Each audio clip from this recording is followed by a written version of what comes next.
Pour être un agent de changement, il faut être un agent en changement. C'est ça le leadership. On se développe soi-même d'abord pour être en mesure d'avoir un impact positif sur les personnes autour de soi. Le système d'éducation, c'est du monde. Et tout le monde est un leader. Bonjour, je m'appelle Narius Bourgeois. Bienvenue à Tout le monde est un leader, un podcast pour ceux et celles qui transforment l'éducation à leur façon. Aujourd'hui, j'ai le plaisir d'accueillir Maude Lamoureux, conseillère pédagogique pour la Fédération des établissements d'enseignement privé. Maude Lamoureux, bienvenue à Tout le monde est un leader. Comment ça va, ma chère collègue? Ça va bien. Contente de vous voir, contente d'avoir revu toute l'équipe d'Escouade Édu juste avant qu'on entre en ordre. Fait que, un plaisir de terminer ma semaine avec vous autres. Ben oui, on finit bien la semaine. C'est vendredi. Pour les gens qui ne savent pas, ben on est le 12 mars au moment où on enregistre cet épisode-là. Épisode qui va être publié plus vers la fin avril. Donc, on finit bien la semaine. C'est le fun de te revoir. Je me dis, le monde de l'éducation a été chamboulé dans la dernière année. On a perdu de contact certains membres du réseau, dont toi. Alors que j'étais pas mal dans mon réseau. Ah oui, tu étais là. Très, très fort. Ah oui, très, très fort sollicité par notre réseau. Puis là-dedans, je fais un message au jeu, mais j'inclus mes collègues du réseau de la FEP aussi, là. Au service de tout ce beau monde-là. Là. Oui, tout à fait. Ouais. Mais écoute, moi, je suis content pour moi-même de finir ma semaine avec toi, mais je me dis, je suis content aussi que les auditeurs qui ne te connaissent pas vont apprendre à te rencontrer parce qu'on s'est rencontrés dans notre parcours professionnel au cours des dernières années, tu sais, peut-être dans Twitter en commençant, des fois dans les événements. On a eu la chance de collaborer ensemble aussi. Puis c'est vraiment hot que les gens apprennent à te rencontrer. Puis on pourrait peut-être commencer là. Tu sais, c'est qui Maude Lamoureux? Tu viens d'où? Tu fais quoi dans la vie, tu sais? Bien, mon Dieu, Maude Lamoureux est d'abord et avant tout une enseignante du primaire. J'ai été 17 ans en salle de classe au primaire avant de plonger puis d'aller travailler pour la FEP comme conseillère pédagogique au récit du réseau de l'enseignement privé. Fait que je termine, je suis là au mois d'avril dans ma 4e année comme conseillère pédagogique pour la FEP. Ah, ben c'est fantastique. C'est tellement un beau rôle, être conseillère pédagogique, être au service de l'autre. Puis je me dis, cette année, tellement un rôle qui est mis en valeur dans un certain angle, on pourrait dire que pratiquement tout le monde dans le réseau est devenu conseiller pédagogique. Là. On s'entraide, on essaie d'avancer ensemble, on s'accompagne dans le changement. Oui, vraiment. C'est un beau poste, beau rôle. Oui, bien merci. Mais je pense que tu as raison. Je pense que cette année, avec la pandémie, en tout cas de notre côté au Québec, il y a vraiment eu un essor au niveau de l'embauche des conseillers pédagogiques. C'est drôle parce que les questions que tu m'as transmises avant l'entrevue, elles sont, axées sur le leadership. Mais je me suis rendu compte que dans la dernière année, si j'ai fait un peu le sous-marin par rapport aux réseaux sociaux, c'est qu'on était, mes collègues et moi, je salue France, Benjamin et Guillaume, on était vraiment en train de travailler notre réseau. Parce que conseiller pédagogique, avec la pandémie qu'on a vécue dernièrement, notre rôle est devenu plus qu'essentiel. Alors, c'était à nous d'accompagner les équipes à tisser des ponts, à tisser des liens. Puis, dans la dernière année, je pense que oui, tu l'as mentionné, que les conseillers pédagogiques, on a été capable de leur redonner toutes leurs lettres de noblesse, puis ont été en mesure de se déployer adéquatement, puis de montrer la plus-value de cet emploi-là. Ah, absolument. Oui, puis ça prend un doigté. Ça prend un doigté, ça prend une écoute. Faut être au service de l'autre, dans tout ça, au service de tout ce qui est devant nous. Puis peut-être que dans le contexte actuel, ça nous l'a rappelé. Moi, le mot qui me vient à l'esprit quand je pense à la dernière année, c'est humilité. Humilité parce que je me dis, mon Dieu, qu'on s'en pose encore des questions, puis on sait tellement pas tout, puis il faut tellement s'ajuster. Puis comme conseiller pédagogique, je trouve que c'est un beau mot qui représente. La posture qui est requise pour être au service de l'autre, c'est d'être humble parce qu'on ne sait pas ce qui se passe dans la vie de cette personne-là qu'on accompagne dans sa classe. Puis quand on part, parce qu'on se retire comme conseiller pédagogique, à un moment donné, on aide puis on s'en va. Puis il faut que ça puisse continuer, ce qui se passe là. Donc, on vise l'autonomie, puis... Bien, tout à fait. Puis vois-tu, tu as mentionné le mot humilité. Ce que j'ai beaucoup vécu au quotidien dans la dernière année, puis ce qui a fait en sorte que justement les week-ends et la semaine aussi, mes collègues et moi, on avait souvent besoin d'être en mode sous-marin pour se ressourcer. Je te dirais que moi, il y en a deux qui me viennent en tête. Lecture rapide. Lecture rapide de quoi? Lecture rapide de la personne qui est en avant de nous. Lecture rapide des besoins pour répondre à cette personne personne-là et être capable ensuite de proposer des solutions, que ce soit par rapport à son développement professionnel, que ce soit par rapport à son accompagnement ou à une urgence qui est vécue en salle de classe. Fait que je te dirais que dans la dernière année, c'est vraiment ce qui me vient en tête. Okay. D'être en mesure de décoder et une situation et une personne rapidement pour intervenir adéquatement en fonction de ses besoins. Parce qu'un conseiller pédagogique est amené à intervenir auprès d'une multitude d'humains, mais aussi auprès d'une multitude de cultures scolaires et aussi de classes. Ce qui fait en sorte que il n'y a pas de one size fits all. Non. Une proposition qui est générale devra toujours être adaptée à la personne et au contexte. Fait qu'on a beaucoup pratiqué, mes collègues et moi, notre lecture des situations, notre lecture des cultures scolaires, des milieux, puis notre lecture des enseignants aussi, pour toujours, malgré le contexte urgent de la pandémie, être capable de répondre à un besoin urgent tout en essayant de les rendre confortables, même si c'est difficile, mais en ayant la vision plus loin aussi. Ce qu'on est en train de travailler aujourd'hui dans l'urgence, ben on veut que ça nous serve pour plus tard. Fait que faisons le bien, même si c'est urgent de le faire.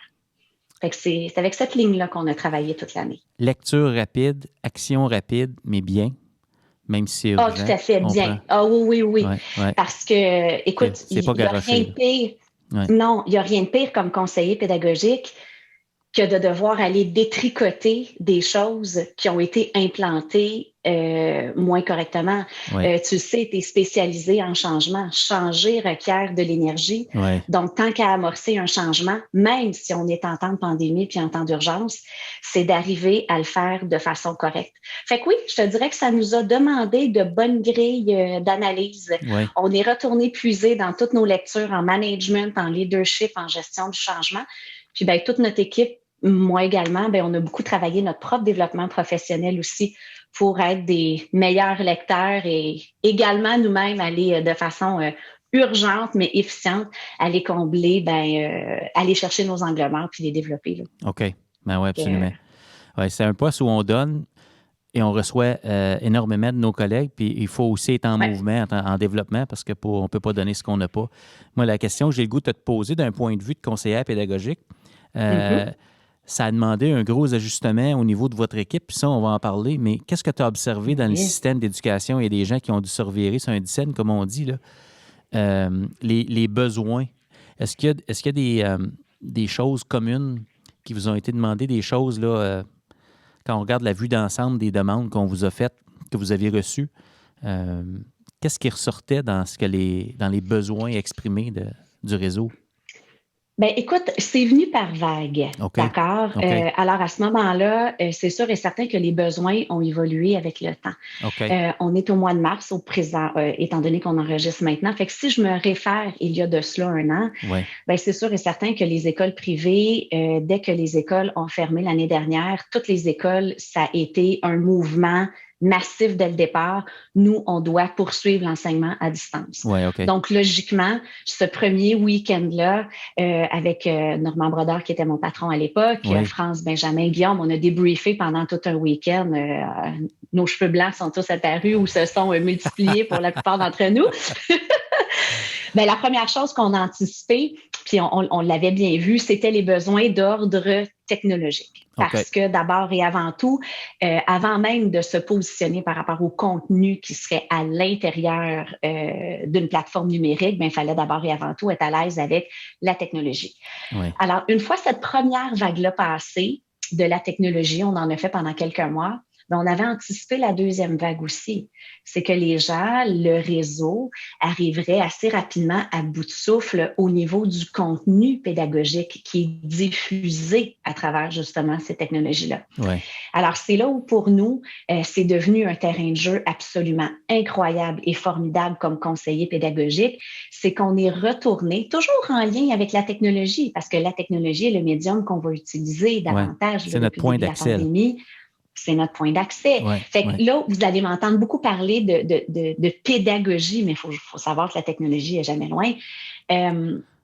c'est là où toutes nos bases en pédagogie ont été sollicitées. Okay. Et c'est là où je pense qu'on s'est senti encore plus valorisé dans notre rôle et que notre rôle a davantage été mis en lumière parce qu'on a accompagné beaucoup d'équipes avec aller retravailler des bases solides en pédagogie. Donc, des fois, ça se traduisait, et souvent, par un retour au niveau de la progression des apprentissages, au niveau du programme, retour avec la documentation légale. Qu'est-ce qu'on a le droit de faire? Quelles sont les marges de manœuvre qu'on a? Wow. Ensuite de ça, c'est important retour comme aussi question. aux bases. Qu'est-ce qu'on a le droit de faire? Hey, qu'est-ce qu'on a le droit de faire? C'est important comme question. Il ne faut pas oublier une chose. Je pense, tu accompagnes énormément d'équipes scolaires. Ouais. C'est que quand ça fait longtemps qu'on travaille dans un milieu, des fois, on peut perdre un peu de vue ce qui fait partie de la culture de l'école et des fois les barrières qu'on s'impose nous-mêmes. Et parfois, on oublie la latitude que le ministère peut nous donner. Ouais. Fait qu'il y a comme eu une espèce de retour aux sources de dire, hey, finalement, là, au niveau de l'élève, le droit de reprise est légal. Je peux l'organiser, le droit de reprise. Fait que c'est là où tout le concept de l'évaluation en cours d'apprentissage, de ramasser les traces différemment, on est venu secouer beaucoup de valeurs pédagogiques. Et si je me ramène à ta question, ben c'est là où, après le boom technologique, on est retombé dans l'essence même de l'éducation. Ouais. Et ça a été hyper intéressant pour nous, la culture d'apprentissage puis les cultures scolaires. Fait que ça a été vraiment bien. On accompagne et on travaille autant avec les directions qu'avec les enseignants parce que, comme on se plaît à le dire, ben on est des tisseurs de liens. On établit des ponts, nous, entre les visées pédagogiques et ce qui se passe réellement dans la salle de classe. Donc, c'est fantastique. Ben, ça l'est. C'est tellement un beau poste duquel on peut vraiment voir le système évoluer. J'ai le goût de te poser la question. Il y a des choses extraordinaires qui ont été accomplies dans la dernière année. Il y a eu des belles expérimentations aussi parce que quand on repense le possible à l'intérieur des limites de ce qui est légal, on se dit, hey, on pourrait faire ça. Et si, au lieu de dire oui, mais, on dit et si. Puis, est-ce qu'il y a des choses que tu as observées et tu dis, wow, ça, c'est des belles pratiques intéressantes qui sont prometteuses, qui pourraient perdurer, au-delà du mode réactif du début où on réagit puis qu'on est en train de s'approprier un nouveau milieu. Il y a des choses qui durent dans le temps parce que ça donne des bons résultats pédagogiquement, même si on est en ligne dans certains cas. Qu'est-ce que tu as observé comme pratique prometteuse là, dans la dernière année? Là? Bien, écoute, ce ne sont pas nécessairement des nouvelles pratiques qui sont prometteuses. C'est simplement qu'on retourne et on redépoussière des 2 concepts pédagogiques qui sont connus depuis, 3 en fait, là, puis je vais bientôt les nommer, n'ayez crainte, là, qui sont connus depuis longtemps, mais qu'on ne déployait pas en salle de classe ou très peu. Alors, c'est toujours la blague que je fais là, quand je rentre dans mes accompagnements, spécifiquement primaires, je vais prononcer 3 mots que vous connaissez très bien. À la rigueur, tout le monde peut rouler des yeux, mais souvent, c'est le transfert en salle de classe. Alors, ce qu'on est en train, avec quoi on accompagne davantage les équipes, c'est tout le volet de la différenciation pédagogique. Parce que faire de la différenciation pédagogique, ça peut facilement, au niveau oral ou au niveau graphique, ça peut très facilement se résumer. On va différencier les produits, les structures, les contenus, les processus. Mais comment se fait-il que malgré le fait que ce soit si simple à expliquer, c'est très peu visible encore en salle de classe, alors que ça fait partie de notre curriculum à l'université.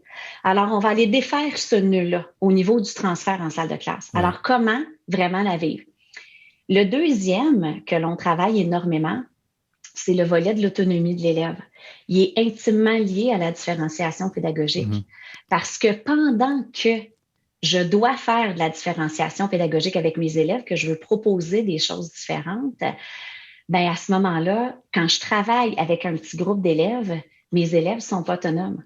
Alors, l'autre nœud que l'on défait souvent, bien, c'est au niveau de la gestion de classe puis de l'autonomie de l'élève, la délégation de tout ça. Ensuite de ça, le 3e volet qu'on va beaucoup aborder avec les enseignants, ben, c'est l'enseignement efficace, de revenir à un enseignement de base. Et on n'a plus le choix de le faire parce qu'on a tellement des élèves des classes qui sont diversifiés. Les recherches l'ont démontré avec la pandémie. Pour les élèves forts, et là, je ne parle pas du volet santé mentale, je parle simplement uniquement au niveau des résultats scolaires. Les élèves forts s'en sont bien. L'enseignement efficace. Les élèves forts s'en sont bien tirés, mais les élèves en difficulté, moins bien. Fait que c'est là où on doit vraiment aller s'assurer d'avoir un très, très bon enseignement efficace.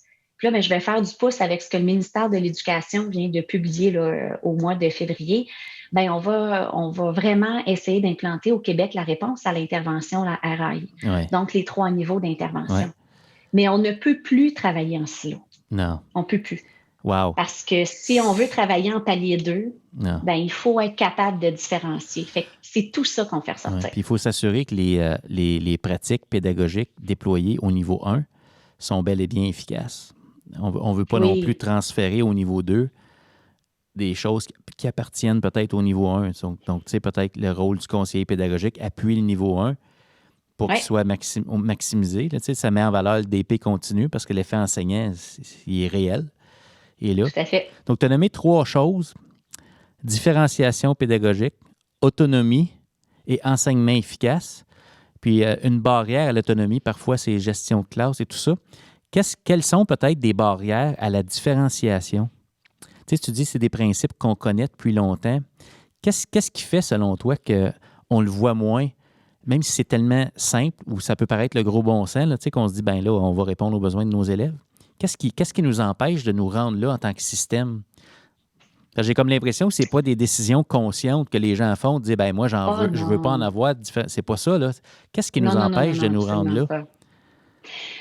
Souvent, moi, je vais remarquer, et là, je vais faire un message au jeu en tant que conseiller pédagogique, et peut-être que dans un autre district ou ailleurs, il y aurait d'autres pratiques qui seraient observées. Ce que je constate, et puis je pense que c'est assez documenté à travers le Québec puis à travers le réseau scolaire. Ce qui est difficile, c'est de passer de la gestion de classe que l'on connaît traditionnelle davantage en randonnion à une gestion de classe où tout le monde ne fait pas la même chose en même temps. On comprend très bien les deux côtés du spectre. Mais ce qui n'est pas facile, comme dans toute chose, c'est la période de transition. De lâcher prise. Cette période de transition.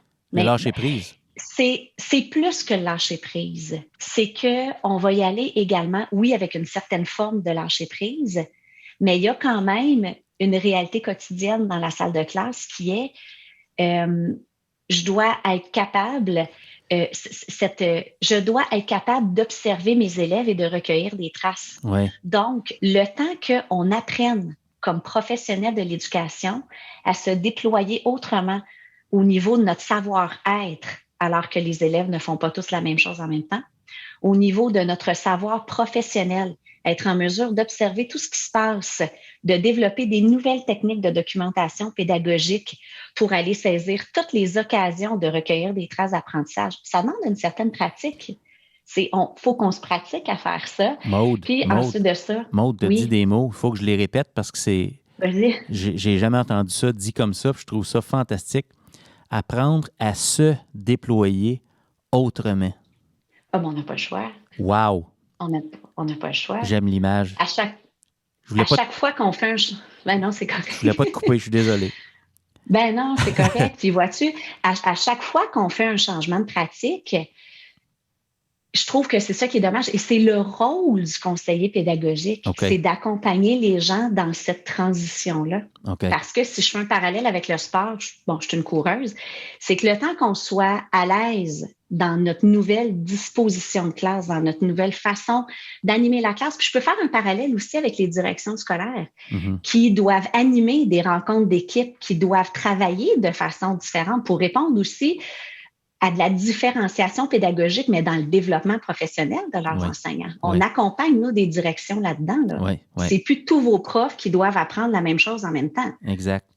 La même date. C'est fini, ça. La même date, tout le monde en même temps. Puis le monitorage. Quand est-ce que tu... puis le monitorage du projet éducatif, quand je circule, puis j'ai des discussions avec mes profs, les indicateurs de réussite, les indicateurs qui me disent on avance dans notre école au niveau de notre culture d'apprentissage, est-ce que je peux différencier le développement professionnel ma rétroaction à mes profs, puis aussi le développement professionnel auquel ils ont accès pour qu'on avance ensemble. Oui, ça nous amène là. Puis, un petit peu plus tôt, tu parlais de la force du réseau, mais j'ai eu 2 beaux cadeaux dans les dernières semaines.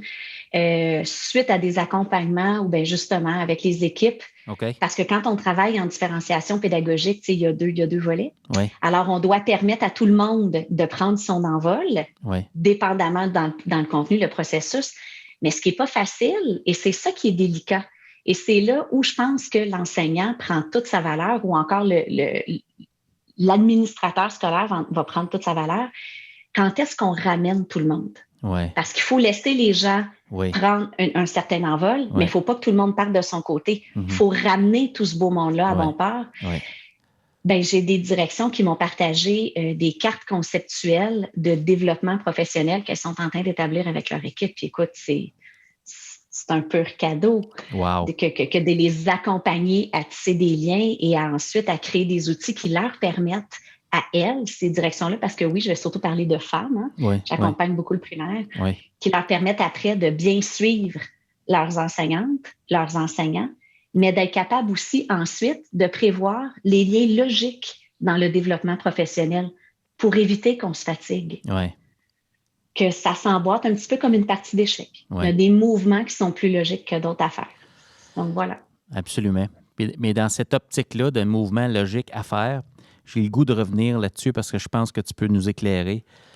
Comment, dans ton vécu, tes 17 années en classe, puis maintenant comme conseillère pédagogique, dans ce que tu observes, comment on se déploie autrement?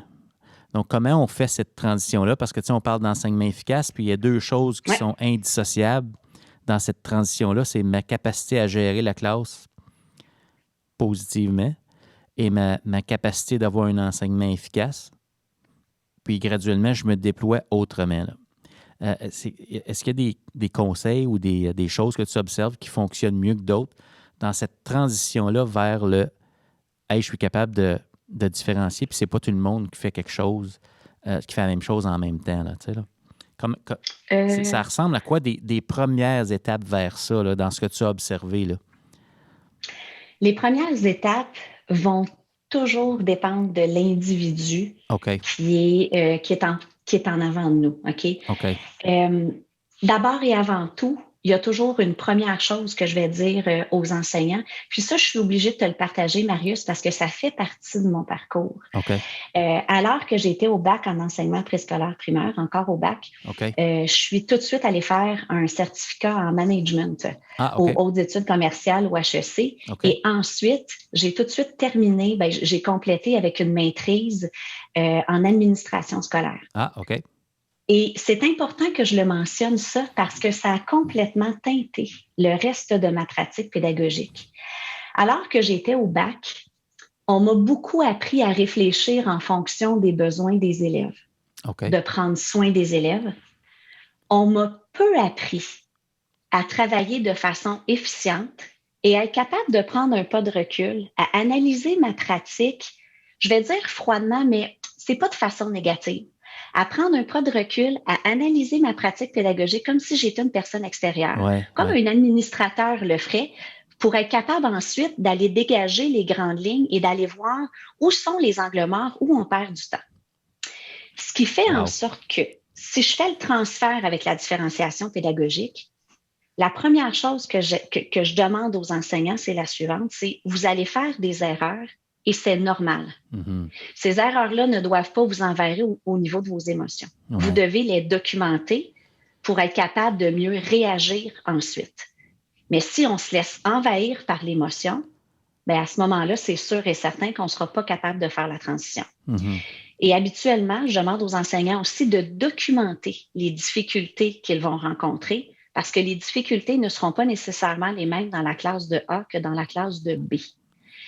Bien, ensuite, il y a une modélisation qui doit être faite avec les enseignants.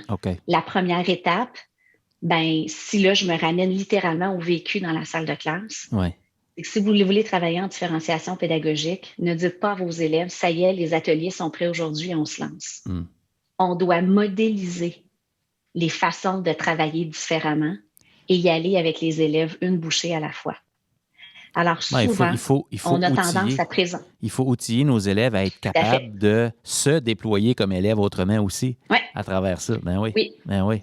Et souvent, les enseignants, puis tu sais, si je me permets de le dire, c'est parce que écoutez, ma première période d'atelier alors que j'enseignais en 6e année fut un échec complet. Ce fut complètement catastrophique. Il y a du vécu dans ce que tu nous dis, là, je comprends ça. Oh mon Dieu, ça a été un échec total. La classe de maternelle était mieux organisée que la mienne de l'autre côté du corridor. C'est que je me suis rendu compte que j'avais passé beaucoup de temps à présenter le contenu attendu dans les ateliers, mais très peu le savoir-être aux élèves. Et l'autre angle mort que j'avais eu, c'est que j'avais réalisé que je ne savais pas, moi non plus, où me mettre comme leader dans ma salle de classe alors que les élèves étaient en atelier. Mm-hmm. J'ai un peu comme un chien dans un jeu de quilles. Ouais. Fait que quand on veut basculer et travailler beaucoup en différenciation, oh oui, littéralement. Là. Tout le monde avait l'air de savoir quoi faire, mais dans le fond, ouais. C'est ça. Fait qu'on a beaucoup à apprendre. Puis cette lecture-là, très administrative de ma pratique, là, de faire comme si je devenais une autre personne, ben, ça m'a beaucoup servi en éducation. Ouais. Ça m'a permis d'aller voir ce sur quoi je pouvais travailler, même si, soit dit en passant, le constat n'est pas souvent agréable. Non, puis il ne faut pas être trop sévère sur soi-même. Je veux dire, on évolue au rythme de notre développement professionnel, mais aussi en fonction des listes de classes qui nous sont confiées, parce que on s'entend que ça influence grandement jusqu'où on peut aller avec certains groupes. Puis, donc, ouais. Bien, c'est ça, la différenciation pédagogique, c'est de s'adapter aux besoins des élèves. C'est complexe, hein? Ce n'est pas de reproduire d'année en année les ateliers qu'on a faits. Non. Et le groupe qu'on nous donne n'aura jamais les mêmes besoins que l'autre groupe avant. Mm-hmm. Fait que si un enseignant apprend et là j'en reviens à la lecture, plus on apprend à lire rapidement un groupe de façon neutre, de façon froide, mieux on est capable ensuite de répondre à leurs besoins et les émotions entrent. Puis on tombe dans le plaisir. Là. Un n'empêche pas l'autre. Mais des fois, ben, il faut être capable de prendre un pas de recul pour devenir encore plus performant ensuite au niveau pédagogique, je pense. Mm-hmm. Ça, c'est bon pour les élèves, mais je t'écoute parler. J'ai du vécu là-dedans aussi. J'ai du vécu en accompagnement aussi. Moi, une chose à laquelle les gens ne s'attendent pas quand ils s'engagent dans une démarche de transformation comme ça, ils ne s'attendent pas à quel point c'est bon pour eux en premier. Le bonheur au travail, que ça procure quand tu sens que tu es capable, peu importe la liste de classes que tu as, de leur enseigner le savoir-être qui va leur permettre de devenir des apprenants au centre de leur apprentissage et qui va me libérer du devant de la classe, qui est très exigeant, de devoir tout contrôler, tout savoir depuis le devant de la classe et qui me permet de devenir un accompagnateur de mes élèves puis de vraiment être au service, lire, les observer, un peu comme on fait, comme tu nous invites à faire sur notre pratique, tu sais, dans le fond, d'observer objectivement la progression des élèves puis de pouvoir agir là-dessus. Je me dis, observes-tu ça? Toi aussi, dans les gens que tu accompagnes, le bonheur que ça procure aux gens éventuellement, parce que tu parlais du plaisir, je me dis, c'est bon pour les élèves, mais c'est bon pour le prof, là. Quand tu t'améliores, je veux dire, ça change ta vie, là. Tout à fait. La façon dont ça s'est traduit dans mes accompagnements dans les derniers mois, là, je vais vous donner des mots d'enseignants. Okay. C'est même si les élèves sont à distance et que des fois, au niveau personnel, j'ai l'impression de moins les connaître parce que je ne vois pas le contenu de leur boîte à lunch, fait que j'ai de la difficulté à dire ce qu'ils préfèrent manger. Ouais. Au niveau des apprentissages, je n'ai jamais eu autant l'impression de connaître mes élèves. Je suis en mesure de dire exactement où chacun de mes élèves est rendu où. Et Maude, ça me procure un bien-être incroyable. Ah. Et puis c'est là où moi j'arrive comme conseillère pédagogique parce que ça fait partie de mon rôle aussi de mettre des mots professionnels sur des impressions qui sont données. Ouais. Pour quelles raisons, comme je l'ai dit au prof, c'est qu'ensuite tu es capable de poursuivre ton développement professionnel parce que ce que tu m'as verbalisé avec des mots du commun. Ouais. Moi, c'est mon travail que de t'amener plus loin. Ouais. Bien là, on est en train de tomber dans le sentiment d'efficacité professionnelle. Ouais. Puis ça, on tombe là-dedans et ça devient fort agréable. Ah, écoute, c'est tellement important. Puis ce que tu viens de dire là aussi, je trouve que c'est important de le nommer parce que, en tout cas, c'est mon opinion professionnelle dans ce que j'ai vécu. Quand on devient conseiller ou conseillère pédagogique, on développe une expertise à parler de la pratique et à nommer des choses. Quand on est dans la salle de classe, on est expert de la salle de classe, on n'est pas nécessairement formé ou habile pour parler de la pratique, n'est-ce pas? pour nommer les gestes qu'on est en train de faire. Puis ça devient une partie tellement importante parce que je trouve que dans notre responsabilité professionnelle, quand on s'améliore en salle de classe, même si c'est minimalement, là, d'être capable de nommer ce qu'on fait, ça nous permet de redonner à nos collègues. Parce qu'à un moment donné, on partage nos bons coups, on parle de notre pratique, puis on peut contribuer au réseau. Je pense que d'avoir un langage commun pour être capable de nommer ce qu'on fait en éducation, comme tu as dit tantôt, bien, il y a 3 choses. Mm-hmm. Tu as dit différenciation, enseignement efficace, puis je me souviens pas Réponse à l'intervention, gestion de classe. Gestion de classe, tu sais. Donc, je me dis, si tu as des mots spécifiques, puis quand on connaît ce que ça veut dire, puis tout ce qu'il y a derrière ça, puis les visuels qui viennent avec, je me dis, OK, on voit la même chose. Là. Ça nous permet de multiplier. On voit la même chose. Oui. Oui, on voit la même chose. On a un langage commun. Oui. Mais c'est également essentiel d'avoir les bons mots oui. pour être en mesure d'identifier les stratégies pédagogiques ou les stratégies de leadership qu'on utilise. Parce que le titre du podcast, c'est « Tout le monde est un leader », puis en même temps, moi, je travaille beaucoup avec les directions. Oui. La raison en est fort simple. C'est que si je veux poursuivre mon développement professionnel, je t'ai parlé un petit peu plus tôt dans le podcast que j'ai 2 directions qui m'ont partagé maintenant les cartes conceptuelles de développement professionnel de leurs enseignants. Oui. Mais à ce moment-là, si on veut être capable de l'établir, cette carte conceptuelle-là, du développement professionnel attendu chez toute son équipe dans les 3 prochaines années, bien, on doit être capable d'utiliser les bons mots pour ensuite être capable d'aller chercher les bonnes ressources pour accompagner les gens dans notre développement professionnel. Fait que ce langage commun-là, pour lequel souvent on roulait un peu des yeux quand on était au bac, devient essentiel dorénavant, surtout si on travaille à distance. Parce qu'il n'y a rien de pire que de présumer qu'on parle de la même chose en pédagogie, alors qu'on ne parle pas de la même chose. Oui, oui. Absolument.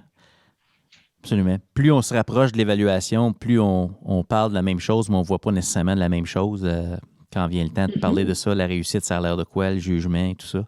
Mais c'est important. C'est important. Ouais. Puis c'est important d'être à l'écoute des autres aussi. Tu parles d'angle mort. On en a tous.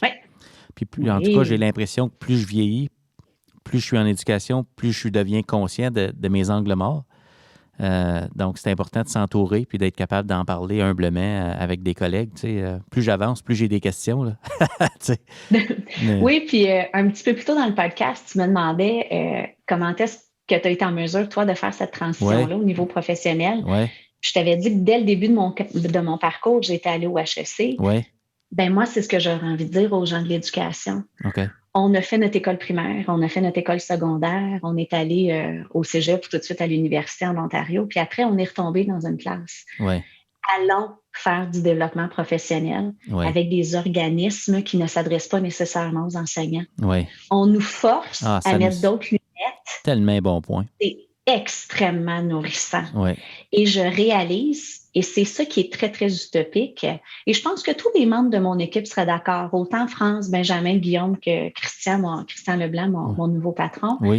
On fait notre développement professionnel. On les salue d'ailleurs. Oui. Tout à fait. On fait notre développement professionnel, littéralement, notre équipe à 2 niveaux. On fait notre développement professionnel, même à 3 niveaux. Au niveau didactique, parce qu'on a chacun dans notre équipe des spécialités.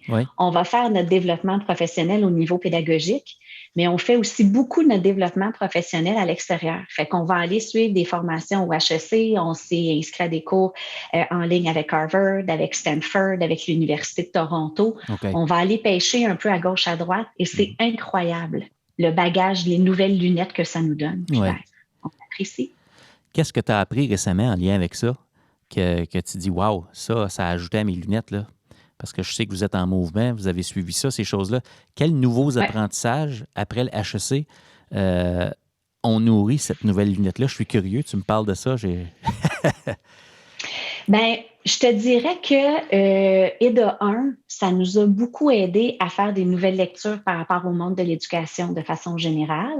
Parce qu'on s'est rendu compte que souvent, les problématiques qui sont vécues en éducation, bien, ce sont des problématiques qui vont être également répertoriées dans d'autres domaines professionnels. Fait que pourquoi, des fois, ne pas aller chercher des solutions ou des pistes de solutions dans d'autres domaines professionnels pour les appliquer à l'éducation?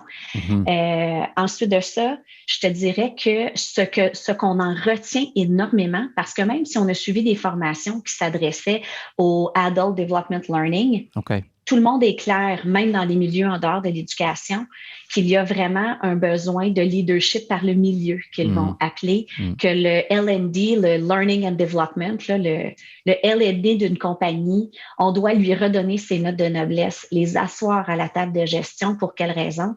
Parce que c'est les L&D ou ce sont les conseillers pédagogiques qui vont, en appui de la direction, devoir aller déployer. Fait que ça, je te dirais que pour notre équipe, ça nous a fait vraiment chaud au cœur. Ça a été un baume sur notre profession parce que on est 4 conseillers pédagogiques passionnés de pédagogie.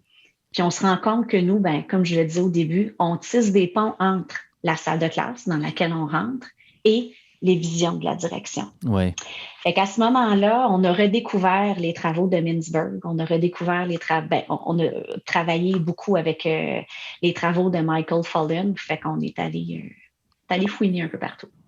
Extraordinaire. J'ai eu la chance, dans une perspective de développement professionnel, de t'entendre. Tu as fait un exposé oral à Claire. J'étais là pour ta conférence. C'était extraordinaire. Puis tu as dit plein de choses intéressantes dans cette conférence-là. Une d'entre elles, c'était accorder du temps à quelqu'un ou à quelque chose, c'est lui accorder de la valeur. Oui. Puis je pense que ton invitation, dans le fond, ce que tu viens de faire pour le personnel enseignant et tout autre membre du personnel dans le réseau scolaire, c'est de prendre du temps pour soi, pour se développer, que ce soit en éducation ou à l'extérieur de ça, c'est s'accorder aussi de la valeur, prendre du temps pour soi. C'est important au fil de la carrière de porter un regard objectif sur sa pratique, comme tu disais, mais aussi de se donner le moyen de nos ambitions. Si on veut que ça s'améliore, on prend une pause pour réfléchir, mais à un moment donné, on se dit, OK, j'ai besoin de quoi, moi? Ça a l'air de quoi, moi, ma petite mosaïque, mes besoins en développement professionnel, puis je vais aller les chercher où? Qui peut m'aider? C'est important d'avoir ces réflexions-là. Mais il faut d'abord voir qu'on en a de la valeur, puis s'accorder du temps. Donc, je voulais ramener ça parce que c'est important. C'est important. Oui, vraiment. tout à fait. Oui, tout à fait. Puis moi, je le vois de façon très, très, très positive, d'être capable d'aller identifier ces angles morts que maintenant, avec moi, je vais appeler mes angles de découverte. C'est-à-dire que c'est ce avec quoi j'ai le plus de difficultés. Alors, au quotidien, c'est ce qui me chicote le plus. Donc, pour quelle raison est-ce que je n'irais pas me créer une nouvelle branche à mon réseau professionnel pour me donner un coup de pouce à des fois ce sujet-là qui est une petite épine dans mon pied. Fait que moi, je le vois de façon hyper positive que de poser un regard neutre, de prendre un pas de recul. Même si c'est pas facile, tu as raison. On finit par s'occuper de soi. Là, absolument. C'est nécessaire. C'est bon pour soi. Oui. Puis, j'ai le goût, j'ai parlé de ta conférence de Claire. On va le mettre, si tu le veux bien, dans la description de notre épisode pour les gens qui seraient curieux. Allez voir ça, c'est tellement inspirant. Puis, tu nous amènes dans cette conférence-là en tout cas, moi, l'impact que ça a eu sur moi, c'est de voir ma réalité avec d'autres mots, une autre lunette. Ça fait du bien parce que ça élargit la perspective qu'on peut avoir de notre pratique puis de l'éducation. Donc, on mettra ça. Je me souviens pas du titre. C'était quoi le titre de ta conférence? Attends un petit peu, c'est on part tous de quelque part. On part tous. De quelque part ou on vient tous de quelque part. C'est terrible, hein, ma propre conférence. Non, ben écoute, il n'y a rien là. On va le trouver. Puis c'est vrai qu'on part tous de quelque part. Puis je me dis, là, tu es amené présentement à te nourrir parce que tu redonnes énormément au réseau. J'ai le goût de te poser la question. Comment tu t'es rendu là? Qui t'a aidé, toi, dans ton parcours scolaire? Qui a été une influence dans la pédagogue passionnée que tu es devenue? Peux-tu penser à ça, tes modèles, puis les gens qui t'ont aidé, là? Ben, il y en a eu énormément. Il faut savoir que, puis je le dis sans vouloir être fleur bleue ou rose bonbon, là, chaque expérience, non, parce que, tu sais, des fois, ça peut avoir l'air un peu limite, c'est ça, fleur bleue. Chaque expérience que l'on vit, chaque personne que l'on rencontre en éducation, c'est une occasion d'apprentissage ou, moi, ce que j'appelle de non-apprentissage. Alors, j'ai croisé des personnes en disant, ça, je le prends, je le mets dans mon panier, et j'ai croisé d'autres personnes en me disant, ça, non, je ne veux pas ressembler à ça.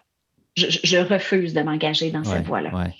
Il y a eu 2 personnes en pédagogie qui ont été marquantes dans mon parcours. Okay. Bien, c'est sûr et certain que la première personne a été mon père. Comme j'en ai parlé à Claire, mon père a œuvré en éducation. Dans ma famille, il y a 2 branches. Il y a une branche médicale où il y a une branche éducation. Okay. Moi, je suis dans la lignée de l'éducation. Et à l'intérieur de ma famille, on a le droit de chialer. Là, je vais faire un pont avec le dernier livre de Dr. Sonia Lupien. On a le droit de ruminer un peu et de s'apitoyer, mais extrêmement rapidement, on doit trouver une solution. Ouais. Alors, tu as le droit de ventiler, mais trouve une solution. Ouais, reste pas pris là. Et j'ai une sœur et mon père nous a toujours appris à se tenir le dos droit, à relever les épaules et à croire en notre valeur. Ouais. Et à toujours essayer d'avoir une lecture qui est objective. Ce qui m'a après amené à m'intéresser à l'administration scolaire, parce que je suis une passionnée de pédagogie. Et c'est là que j'ai rencontré la 2e personne qui a été marquante dans mon parcours. Quand j'ai fait ma maîtrise en administration scolaire à l'Université de Montréal, et je vais, lui, c'est sûr qu'il ne me reconnaîtra pas, j'ai été accompagnée par M. Frédéric Yvon, qui maintenant travaille en Europe, dans une université en Suisse, et qui accompagne les directions scolaires. Okay. Et c'était la première fois que je recevais autant de rétroaction par rapport à mes travaux scolaires. Et c'est la première fois aussi que je recevais des rétroactions justes et observables par rapport à la professionnelle que j'étais. Wow. On n'était pas dans la complaisance et on n'était pas non plus dans la médisance. Okay. On était avec un regard juste et lucide, ce qui m'a permis de me développer. Ensuite, il y a eu un 3e groupe de personnes qui m'ont vraiment aidé à progresser. Bien, ça a été les orthopédagogues quand j'étais à l'école. Les orthopédagogues qui ont eu le courage, en me voyant enseigner puis en venant chercher les élèves, de me donner de la rétroaction sur la façon dont j'enseignais, mais surtout de me dire, Maude, quand tu l'enseignes comme ça, voici nous avec nos élèves en difficulté ce qui se passe. Est-ce que c'est possible pour toi d'ajuster ton enseignement? Bien, je les salue parce que c'est pas facile de rentrer dans la classe d'une titulaire, d'aller lui taper sur l'épaule puis de lui dire « Hey, madame! » Puis d'un autre côté, ben je vais prendre ce qui me revient. J'ai jamais trouvé ça facile de recevoir de la rétroaction. OK. Mais quand on constate un problème, et là, merci papa, il faut qu'on applique la solution. Ouais. Alors, voilà. Fait que ça a été pour moi des passages marquants. Après, là, il y a eu une tonne de personnes que j'ai croisées, mais ces personnes-là m'ont appris à faire la différence entre la Maude l'amoureux personnelle, qui est habitée du doute, de pleine d'émotions, qui est hypersensible, et la Maude professionnelle, qui est capable d'un recul, d'une analyse pragmatique sur sa pratique pédagogique dans un but d'amélioration professionnelle et d'aller chercher des solutions aux problèmes qu'elle rencontre. Fait que ça m'a aidé. Wow! Tu es en train de dire, en d'autres mots, là, les mots de Marius, mettons, là, l'importance de la conversation courageuse, parce que la rétroaction objective, adulte à adulte, en éducation, on appelle ça de la conversation courageuse. C'est drôle, là, avec les élèves, c'est une rétroaction, mais entre adultes, ça devient une conversation courageuse. Et les bienfaits dont on prive les gens quand on n'ose pas les avoir, c'est fou à quel point, parfois, notre crainte de déplaire nous empêche de progresser. Parce qu'on ne le fait pas pour déplaire, on le fait pour aider les gens. On le fait par amour, on ne le fait pas pour critiquer. C'est pas de la médisance, on observe. Absolument pas. Ouais. Non, c'est ça. Ouais. C'est une observation. Et de prendre, de réfléchir, de trouver les mots justes pour donner une rétroaction juste à une personne qu'on aime, ben, c'est extrêmement difficile. Ouais. Et si jamais il y a des personnes qui sont à l'écoute, qui sont intéressées, moi, j'aime beaucoup les travaux d'Isabelle Laure, qui a enseigné au HEC, qui a maintenant sa boîte de consultation. Fait que présentement, dans ma trousse, les travaux d'Isabelle Laure, j'adore ça. J'ai fait la connaissance cette semaine en visioconférence, soit dit en passant, elle ne me connaît pas, là, parce que j'ai assisté à une de ces visioconférences de Liliana Pereza qui disait la même chose. Ensuite de ça, les travaux de Mintzberg m'inspirent énormément. Et Michael Fullen reprend un peu ça aussi, là. C'est-à-dire qu'il faut être capable de se positionner correctement. Fait que oui, ce sont toutes des choses qui m'inspirent, même si c'est pas facile à faire. Là. Pas du tout. Ouais. Ça prend une confiance et une conscience professionnelle.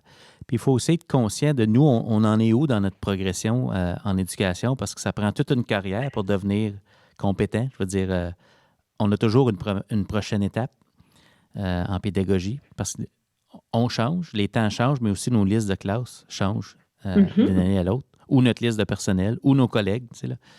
Donc, ouais, on est en mouvement, ma chère Maude.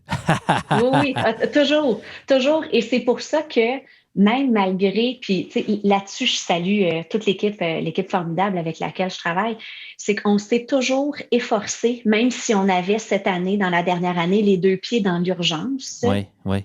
On s'est toujours efforcé d'essayer de ramener les écoles à, on le comprend, il faut que ça se fasse rapidement, mais s'il vous plaît, investissez juste un peu de temps, même si c'est urgent, parce que nous, on doit vous aider à voir à long terme. Là. Ouais. Et on ne veut pas que ce que vous allez installer dans l'urgence vous nuise à long terme. Alors, toute cette notion-là, pour nous, ça a vraiment été très, très, très important. Okay. Fait qu'on travaille maintenant, rapidement, mais il faut que ça s'inscrive dans un continuum. Là. Ouais. Ce qui fait en sorte que, si je fais référence encore à mon passé administratif, il y a toujours l'exercice du in-basket en administration qu'on nous force à faire. Là. Alors, quand tout a l'air prioritaire et que tout a l'air urgent, il faut quand même faire l'exercice du panier et aller prioriser. Bien, ça, dans la dernière année, ça a été un exercice quotidien et constant. L'exercice du in-basket. Alors, tout est important, mais tout n'a pas la même importance. Puis des fois, on est mieux de mettre sur pause pour s'assurer d'aller placer nos cartes au bon endroit. Là. Ça, c'est une des grandes responsabilités en leadership, déterminer les priorités. Puis j'aime bien l'expression qui dit « l'action exprime les priorités ». L'action exprime les priorités, puis je vous dirais que de s'intéresser à ça pour tout le monde présentement, c'est hyper important. Parce que, on le dit toujours, en tout cas dans toutes les conférences qu'on a entendues, là, on se prépare à l'avance pour les urgences. Ouais. Alors, quand on a réalisé que le gouvernement, dans la dernière année, envoyait les contenus prioritaires, les contenus qui étaient à prioriser en salle de classe, ben, c'est qu'il avait fait, lui, son in-basket au niveau du contenu pédagogique. Ouais. Fait que ce qui veut dire qu'un enseignant, au niveau de sa salle de classe, quand il travaille en différenciation pédagogique, parce que cet exercice-là du in-basket, on le fait au quotidien tous, à chaque moment de notre vie ou presque. Là. Et cet exemple-là du in-basket, quand je travaille avec les enseignants, ben, je vais aller puiser dans mon expérience administrative pour le ramener. Parce qu'un enseignant qui travaille en différenciation pédagogique et qui a un élève avec lequel il y a beaucoup de difficultés, il doit faire cet exercice de in-basket-là pour aller cibler les priorités. Absolument. Fait que c'est quelque chose qu'on doit en tout temps faire et je pense que c'est une compétence, peu importe notre rôle en éducation, qu'on devrait essayer de développer. Puis je dirais que ça s'applique aussi à l'enseignant qui veut simplement offrir de la rétroaction descriptive à son élève, surtout les élèves à qui on aurait le goût d'en donner beaucoup, parce que je me dis, par souci de démontrer sa compétence dans le contenu, si on assomme notre élève avec 44 rétroactions, ça ne sert à rien. Lui, il ne sait pas par quel bout commencer par après. Donc, parfois, il faut choisir qu'est-ce qu'on dit à tel élève, à quel moment, parce qu'on veut qu'il apprenne, mais on veut aussi qu'il ait le goût de continuer d'apprendre avec nous. Donc, je me dis, cet exercice-là, je me vois très bien le faire comme enseignant avec des élèves particuliers, là, tu sais. Ben, tu vois, là, tu viens de faire un lien entre l'exercice du in-basket, l'exercice du panier et la rétroaction à l'élève. Exact. Mais cet exercice-là peut aussi être effectué au niveau du comportement de l'élève, de la gestion du comportement de l'élève. Exactement. Un élève qui a beaucoup de troubles de comportement, on va commencer à aller miser sur quoi? Parce que, dans le fond, c'est assez facile d'identifier si l'exercice du in-basket est plus ou moins efficace, c'est qu'il y en a trop. Quand on n'est pas capable de filtrer, de faire la différence entre tout est important, mais tout n'a pas la même importance, ben c'est là que souvent, on devient surchargé puis on a l'impression de surnager et qu'on perd notre sentiment d'efficacité professionnelle. Mais ça ne veut pas dire que c'est un exercice qui est facile à faire. Pas du tout. Ça demande rapidement un pas de recul. Fait que, tu recules puis tu reviens vite, là. Ça se fait vite. Tu t'accotes un petit peu. Un petit peu. Des fois, tu peux t'accoter une récré, puis des fois, tu peux t'accoter 2-3 jours. Mais dans la dernière année, là, tu reculais, tu revenais, là. Oui. On se rapproche de la webcam. Hey, on parle des priorités. J'ai le goût de te demander, bien humblement, toi, bien humblement, quelles pourraient être des priorités en éducation présentement pour finir l'année et pour préparer la prochaine rentrée qui, semble-t-il, là, selon tout ce qu'on sait présentement, ne sera pas exactement le retour à la normale. Donc, ça pourrait être quoi des priorités, ma chère Maude, selon toi, selon ce que tu observes? Et de un, la priorité pour terminer l'année, je vais y aller en 2 temps.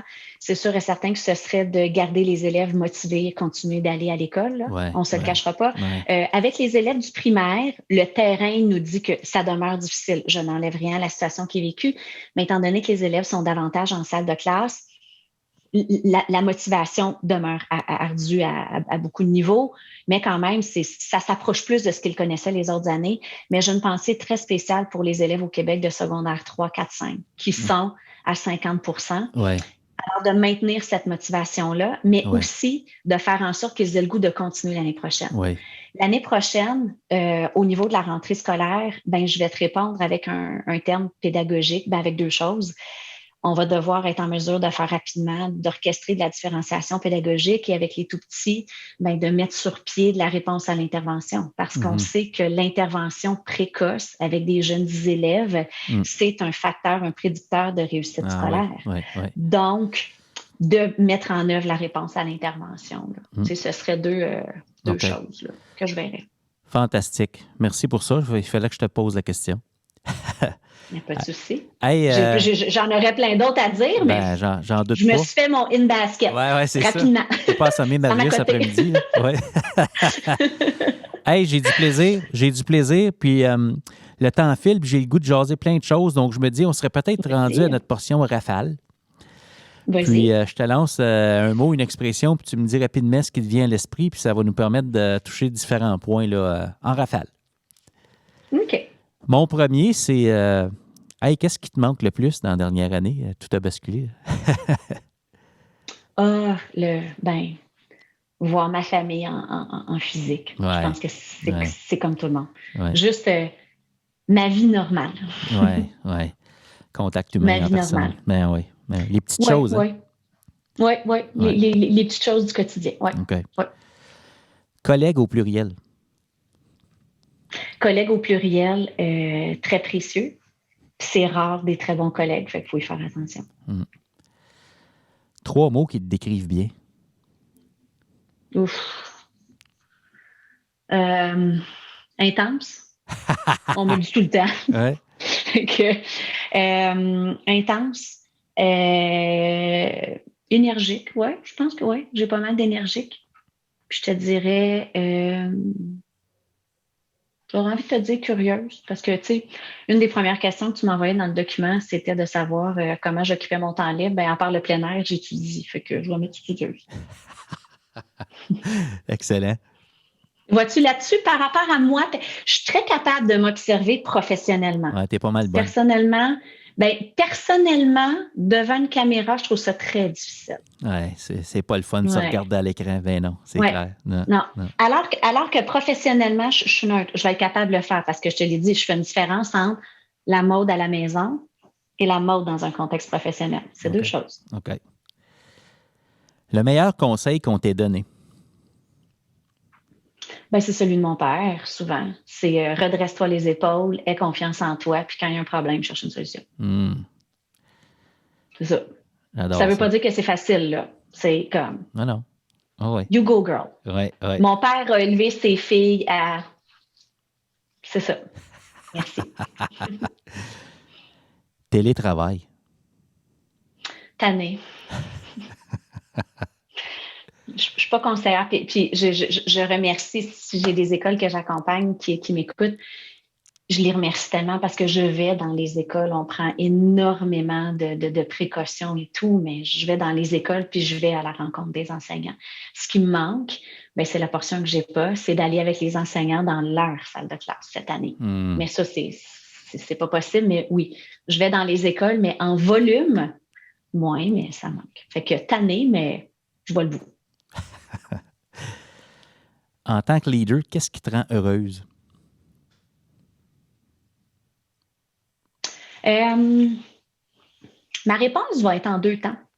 Parce que, tu sais, des fois, on est en situation de leadership, OK. Puis des fois, on est en situation qu'on va vivre le leadership. Ouais. Tu sais, c'est ça. Ouais. Dépendamment de la situation. Moi, ce que j'aime, là, je vais commencer avec le message au jeu.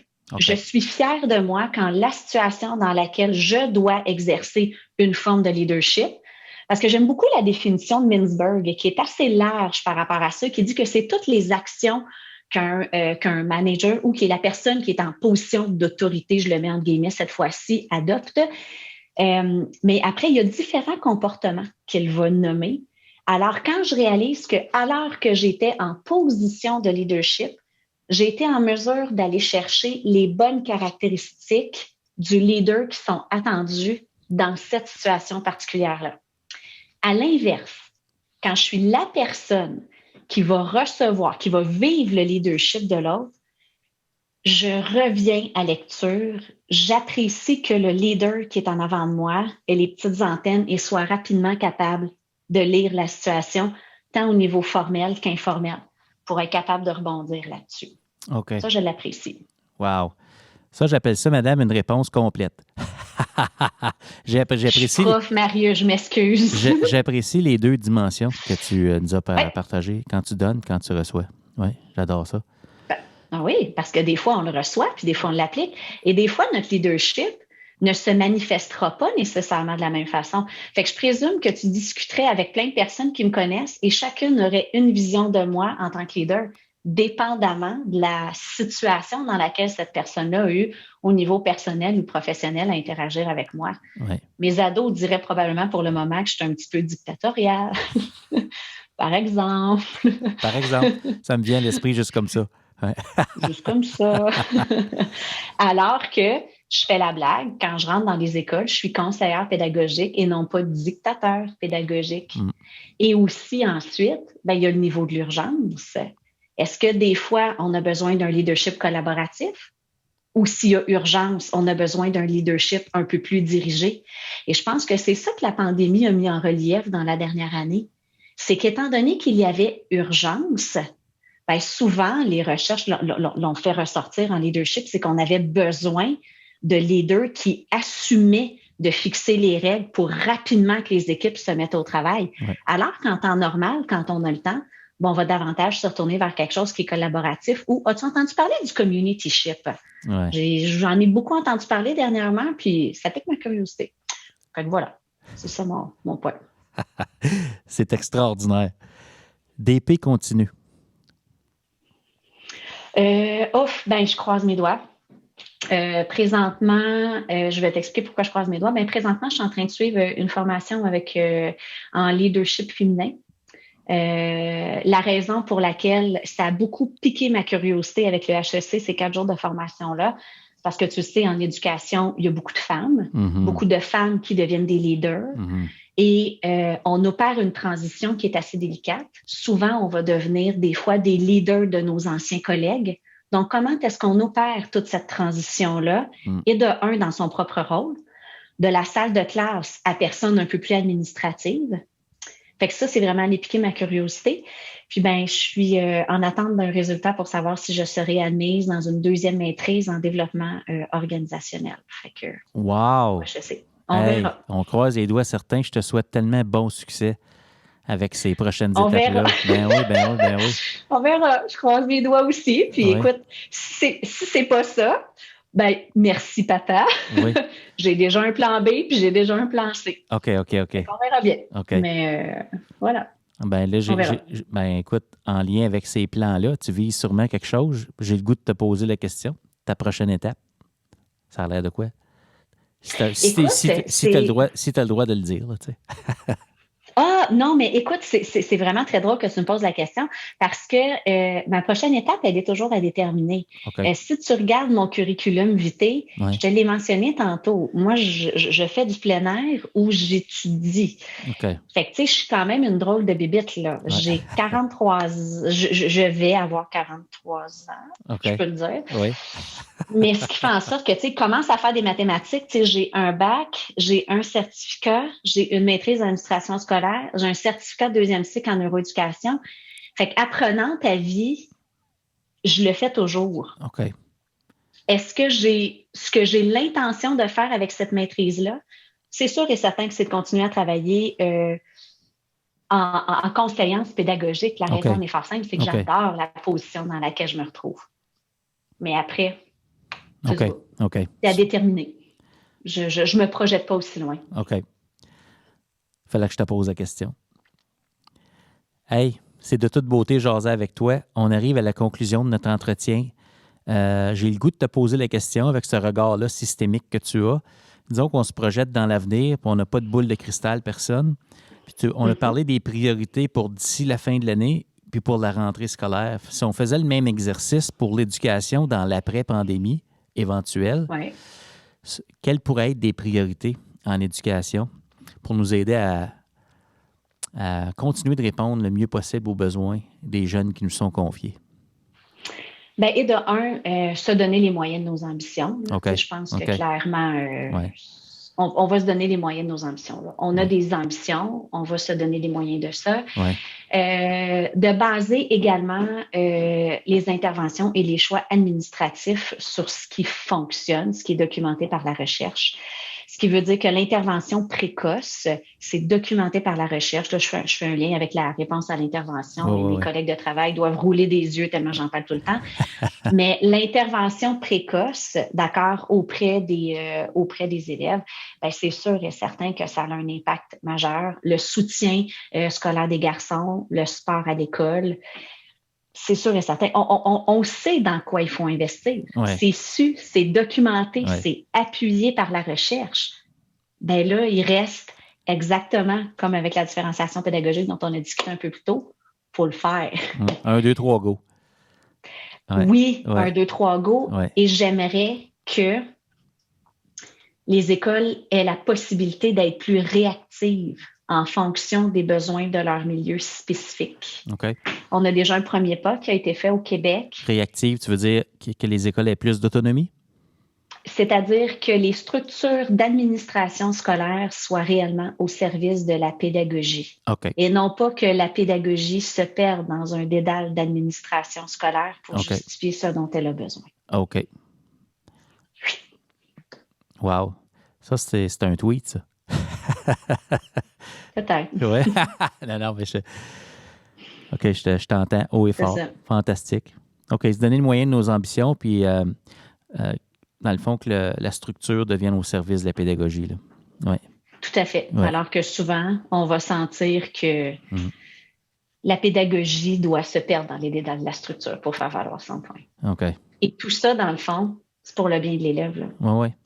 On place l'élève au centre. Plus que ça, bien, qu'on place l'élève au centre, puis de replacer l'élève au centre, là, je vais adopter une perspective un peu sociologique. À partir du moment où c'est documenté, la recherche le documente, écoutez, les organismes, l'OCDE le documente. À partir du moment où on investit en éducation, c'est sûr et certain que pour la société globale et générale, c'est un rendement sur l'investissement. Alors, il y a moins d'hospitalisation, on a une société qui est plus éduquée, c'est meilleur encore pour les emplois. Alors, donnons-nous les moyens de nos ambitions, oui, pour l'élève, mais pour la société en général. Tout le monde va y trouver son compte, qu'on ait des enfants ou non. Cohérence. Oui, cohérence. Ouais. Rigueur. Oui. Si tu avais un message à laisser aux gens qui prennent le temps de nous écouter aujourd'hui, un message à leur laisser là, avec ce que tu vois présentement, on parle que tout le monde est un leader. Qu'est-ce que tu as le goût de dire aux gens qui ont pris le temps d'écouter notre entretien aujourd'hui? Bien, tu l'as mentionné, tout le monde est un leader. Puis je pense que ce qu'on peut toujours essayer de faire, c'est que quand on se retrouve en position de leader, bien, qu'on essaie de faire notre mieux et de prendre les meilleures décisions qui s'imposent. Je pense que si tout le monde est en mesure, c'est à la portée de tous. Ouais. C'est à partir de là, bien, je pense que ça irait bien, et pour les autres, et pour soi aussi. Oui. Et pour soi. Donc, voilà. Certain. Oui. Ouais. Finissons avec ça. Pour toi, qu'est-ce qu'on souhaite à Maude l'amoureux dans les prochains temps? Dans quelle case? Hey, j'ai le goût. Là, tu m'attrapes. Ben, écoute, j'ai le goût de te dire dans le cadre personnel. Qu'est-ce qu'on souhaite à la personne? OK. Au niveau familial, c'est sûr et certain que devant la caméra, c'est plus difficile pour moi d'aller là-dedans. Ben, écoute, au niveau familial, c'est très simple. Je souhaite à mes ados d'être heureux. Ouais. Je souhaite à mes ados d'être bien. Ouais. J'ai des ados qui ont trouvé ça difficile, la pandémie, mais qui s'en sont bien tirés. Okay. Je leur souhaite que pour eux, leur vie sociale revienne. Ouais. Pour moi, ben là, je vais y aller avec peut-être quelque chose d'un peu plus sportif. OK. Oui, non. Ben, je suis une coureuse, je suis une fille de plein air, je suis toujours dehors. Okay. Fait que c'est sûr et certain que les courses de très longue distance commencent à attirer mon attention. Fait que je vais devoir m'y remettre. Pourquoi pas? Ben, je te le souhaite. Ouais. Ben, merci beaucoup, c'est gentil. Puis ben, au niveau professionnel, de simplement continuer à avoir autant de plaisir dans ce que je fais. Parce que tu me demandais tantôt, tu vas aller faire quoi avec ta maîtrise en développement organisationnel si jamais je suis acceptée? Ben, je la fais d'abord et avant tout pour moi, pour mon plaisir. Ensuite, rendu à mon âge à 43 ans, si on le fait pas pour soi, pour son plaisir, ben c'est difficile de... On va rendre l'utile à l'agréable plus tard. Oui, c'est ça. OK. Ben, je te comprends tellement. Merci d'avoir pris le temps de venir jaser avec moi aujourd'hui. C'est tellement apprécié. Ben, c'est gentil. Puis j'espère avoir bien répondu à vos questions. Hein? Vois-tu, je suis une femme, puis là, je suis pas fière. Au HEC, on dirait que j'ai l'imposteur. Je m'excuse d'avoir dit que j'ai peut-être répondu. Alors, je vais retirer mes excuses. Merci de m'avoir accordé du temps. Grand plaisir. C'était Maude Lamoureux. À tout le monde est un leader. Le changement en éducation, c'est une occasion d'accomplir ensemble des choses extraordinaires. Tout ce qui est requis pour transformer l'éducation se trouve déjà dans nos écoles. Rappelez-vous, le système d'éducation, c'est du monde. Et tout le monde est un leader.